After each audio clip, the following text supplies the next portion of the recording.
मेरा नाम रिया है। मैं बनारस में रहती हूँ। मेरी उम्र 22 साल की है। मेरे पापा की कई टैक्सियाँ हैं। उसी से हमारे घर किसी तरह से पैसा आता है। बाकी कमाई का कोई रास्ता नहीं है। मेरा एक भाई है जो अभी छोटा है। पापा अकेले ही पूरा घर संभालते हैं। मेरी कोई बहन नहीं है। मम्मी घर पर ही रहती है। दादा दादी जी जब मैं छोटी थी तभी गुजर गए थे। मैंने एम फाइनल कर लिया है। अब मैं पूरा दिन घर पर ही रहती थी।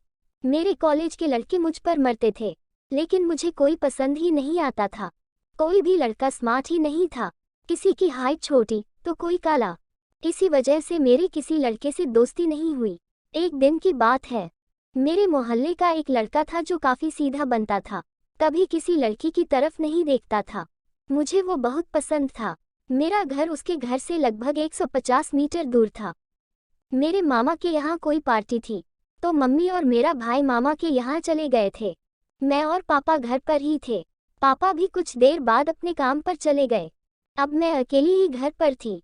पापा के जाने के 2 घंटे बाद बहुत तेज बारिश होने लगी। मैं घर पर बरामदे में बैठी थी। अचानक मैंने अपने मोहल्ले वाले लड़के को गेट के पास पेड़ के नीचे खड़े देखा। उसका नाम अभय था। वो पहले मेरे ही साथ पढ़ता था। मैंने आवाज दी, अभय अंदर आ जाओ, बहुत तेज बारिश हो रही है। अभय गेट खोलकर अंदर आ गया। अभय, थैंक यू। क्यों? तुम मेरे दोस्त थे, अब भी दोस्त हो, इसमें थैंक यू का कोई काम नहीं। अभय मुझे घूर रहा था। अभय, तुम्हें देख रहा था। तुम कितना बदल गई हो। पहले तो तुम ऐसी नहीं थी। मैं, तुम्हें कैसे पता? तुम तो कभी किसी की तरफ देखते ही नहीं थे। मैं, झूठ बोल रहे हो। तुम मुझे ही क्यों देखते थे?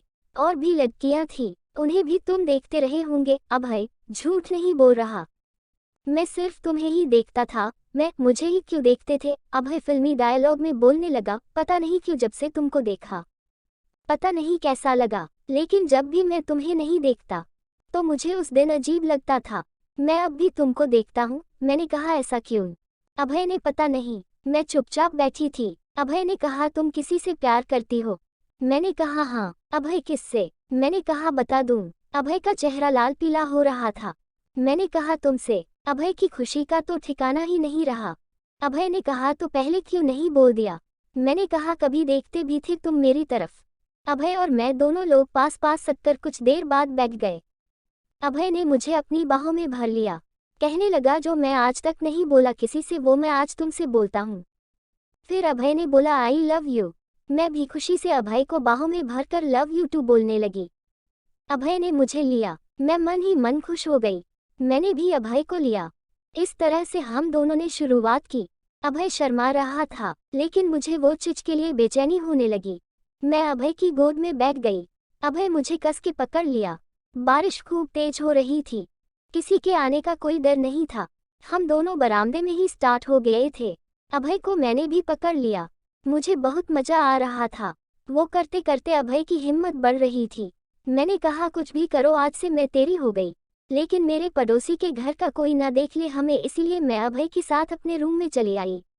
अभय ने फिर वही कार्यक्रम जारी रखा। लग रहा था अभय मुझे गुदगुदी कर रहा है। अभय ने कुछ देर बाद अपने कपड़े पहन लिए। अब जब भी हम दोनों को मौका मिलता है हम लोग खूब करते हैं।